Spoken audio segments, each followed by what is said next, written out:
The FBI was arresting known Iranian terrorists, and John Kerry in the State Department was forbidding them to do so. Let's just see what we came up with this week. Let's see. John Kerry basically committed treason. He was actively covering up the arrest of 2 Iranian terrorists so that it wouldn't put egg on the Obama administration politically for the Iran deal. That seems like a big deal. How about this? What's the guy's name that was like the envoy for the Biden administration? Robert Malley. The Iranian envoy. He downloaded sensitive classified documents and was sharing them with Iranians. That seems like a big deal. At a time when we're basically on the precipice of war with Iran because the Biden administration is claiming that they're funding the Houthis that are terrorists, blah, blah, blah, blah, blah. It seems like a big story. Right? No? Whistleblower letter to Honorable Anthony Blinken. Dear Secretary Blinken, in November 2013, the Obama-Biden administration began its Joint Plan of Action, which serves as a negotiating process for the Joint Comprehensive Plan of Action, known as the Iran Nuclear Deal, that was signed by the administration July 2015. Then President Obama declared on November 23, 2013, quote, "The broader architecture of sanctions will remain in place and we will continue to enforce them vigorously. For almost 2 decades during Republican and Democratic administrations, the United States imposed sanctions on Iranian individuals, companies, and organizations for involvement in nuclear proliferation, ballistic missile development, support for terrorist groups, and human rights abuses.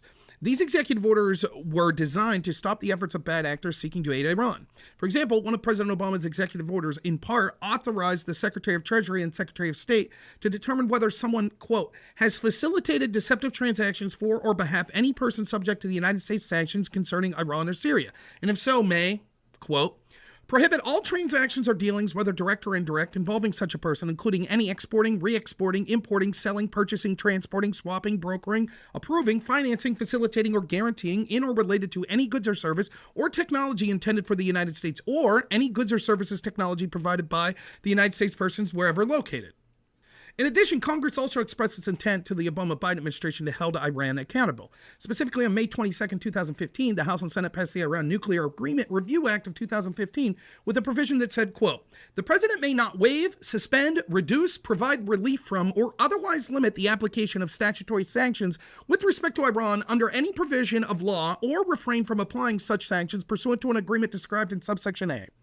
Clearly, the intent of this provision was to take a strong stand against Iran. Unclassified and legally protected whistleblower disclosures provided to our office show that while the Obama-Biden administration publicly committed to, quote, preventing Iran from acquiring nuclear weapon by raising the cost of Iran's defiance with the international community, then Secretary of State John Kerry actively interfered with an FBI executing arrest warrants on individuals in the U.S. illegally supporting Iranian efforts, including financial efforts, to develop weapons of mass destruction in its ballistic missile program. The records show that the Justice Department and FBI leadership, to include then Attorney General Lynch and then FBI Director Comey, failed to take the necessary steps to stop Kerry's obstructive efforts against law enforcement. For example, unclassified FBI email records from August 25, 2017 detailed at least 8 instances connected to the Iran deal where the FBI, DOJ, USG could have moved forward with the cases, but the State Department chose to block them. According to the records, in 6 of these instances, the FBI lost the opportunity to arrest the main subject. The email says that one of the lost main subjects was noted to be on the terrorism watch list and another returned to Iran. The email further says that in another instance, the State Department, quote, blocked the FBI's plan to arrest while the subject was mid-flight and the subject was forced to leave the U.S. immediately upon arrival. The email also provides at least 2 targets that were arrested only after, quote, state lifted their block since the new Trump administration took office. These warnings about failure to arrest known Iranian subjects to arrest warrants occurred as early as 2015 and was allegedly done due to political reasons. As one example, in July 2015, the concerns were raised as standout orders to arrest criminal Iranians. This is from Louis Bladel to Renegeld Reyes. Wait, I'm probably reading these backwards. Lou, I wanted to personally reach out to you and let you know I'm very appreciative of your team, specifically Blank and Blank, for assisting and navigate us through the ongoing politics and bureaucracy. Every time I engage with them, I'm left with the confidence that they will take action and support my team. I hope you and your family are safe this Independence Holiday. Thanks again. Thanks, and likewise, we are all beside ourselves on asking the field to stand down on a layup arrest. However, as it stands right now, we'll all have to sit back and wait until the U.S. and Iran negotiations resolve themselves.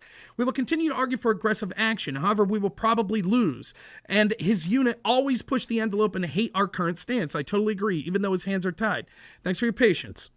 According to FBI records, nothing changed the next year. An unclassified FBI email from April 28, 2016 stated that, quote, state has been blocking FBI actions where state had a role for approval and concurrence. Visa, lure ops primarily. We have prepared a package of several cases blocked by the state and have been working up to the FBI DOJ state chain over the past 6 months. The email also noted DOJ was surprised by this bit and extraditions and ministerial functions, not something that the state should block. According to unclassified FBI emails, indicate the State Department's alleged interference in the ongoing FBI investigation became such an issue that then Attorney General Lynch had to discuss the matter with John Kerry. An unclassified email from April 29, 2016 described a meeting between the two as, quote, the Thursday meeting between Secretary Kerry and the AG didn't go well for us. The readout is now that it is not a good time to be requesting approvals for extraditions or lures on Iran CP cases.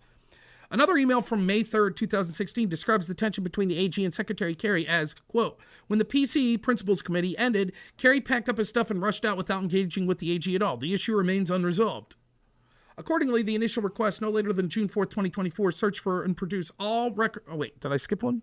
In other words, during the Iran deal, the FBI was arresting known Iranian terrorists, and John Kerry and the State Department was forbidding them to do so, tipping off the terrorist and helping them flee the country. For politics.